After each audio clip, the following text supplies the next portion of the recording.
جو میت کے اوپر ختم دیا جاتا ہے، یہ بہت سارا ہمارے جو بر صغیر ہے، انڈو پاک، بنگلہ دیش، اس میں یہ زیادہ معاملہ چلتا ہے. دوسری کنٹریوں میں یہ معاملات نہیں ہیں جتنا کہ ہمارے ہاں ہے. تو اصل میں یاد رکھیں، جب کوئی آدمی فوت ہو جاتا ہے، تو اس کے ساتھ کچھ حقوق ہوتے ہیں، کچھ لوازمات ہوتے ہیں جن کا پورا کرنا ضروری ہے. اگر ایک آدمی فوت ہوا ہے اور اس کے بچے جو ہیں وہ نابالغ ہیں، وہ بالغ نہیں ہیں، وہ نابالغ ہیں، اور اس آدمی کی وراثت کو تقسیم کیے بنا، اس کی جو وراثت ہے اس کو تقسیم نہیں کیا اور اس کی وراثت میں سے کیا کر دیا، ختم دلا دیا، کوئی صدقہ بھی کر دیا، تو وہ کیا ہو جائے گا، جائز نہیں ہوگا. کیوں؟ جو وراثت ہے اس کے الگ اصول ہیں.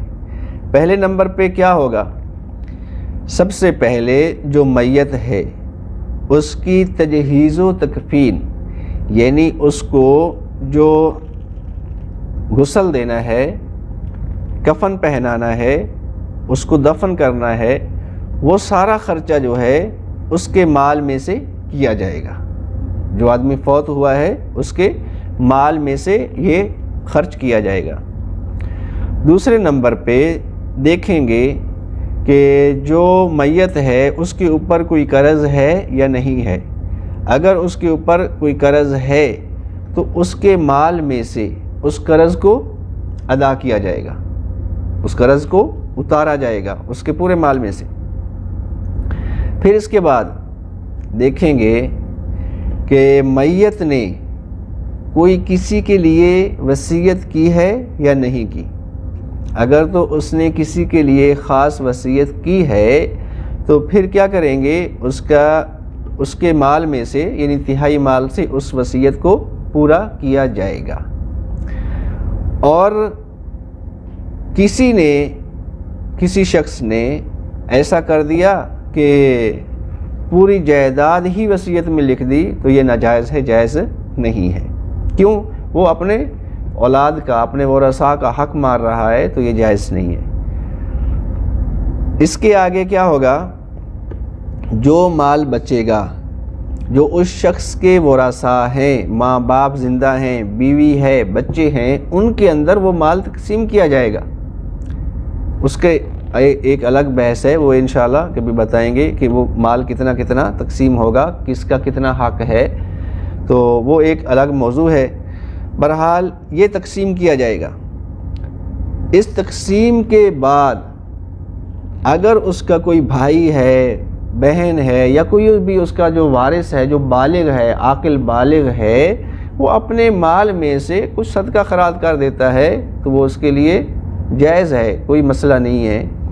لیکن اگر بچے نابالغ تھے، ان کے مال میں سے دیگیں بنائی گئی، ختم دلایا گیا، تقسیم کیا گیا، یہ کھانا کھلانا دونوں حرام ہیں.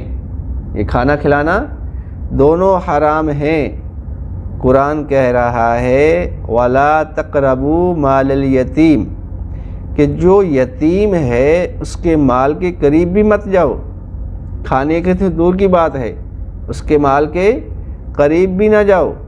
حتیٰ یبلغ اشدہ، حتیٰ کہ وہ کیا ہو جائیں، اپنی جوانی کو پہنچ جائیں، اپنی جوانی کو پہنچ جائیں. تو اس لیے یہ اللہ تبارک و تعالیٰ نے اس سے منع کیا ہے. یتیم مسکین جو ہے اس کا مال ہڑپ نہیں کرنا چاہیے، نہیں کھانا چاہیے، اپنی ضروریات میں اس کو استعمال نہیں کرنا چاہیے. ہاں اتنی اجازت ہے کہ آپ اس یتیم کے مال کو بڑھانے کی غرض سے اس کے لیے تجارت کرتے ہو تو جائز ہے، لیکن اس کو اپنی ضروریات میں یعنی اس کو فائدہ پہنچائے بغیر استعمال نہیں کر سکتے. اللہ رب العزت سے دعا ہے کہ ہمیں شریعت کے احکامات پہ عمل کرنے کی توفیق عطا فرمائے۔ وآخر دعواہم ان الحمد للہ رب العالمین۔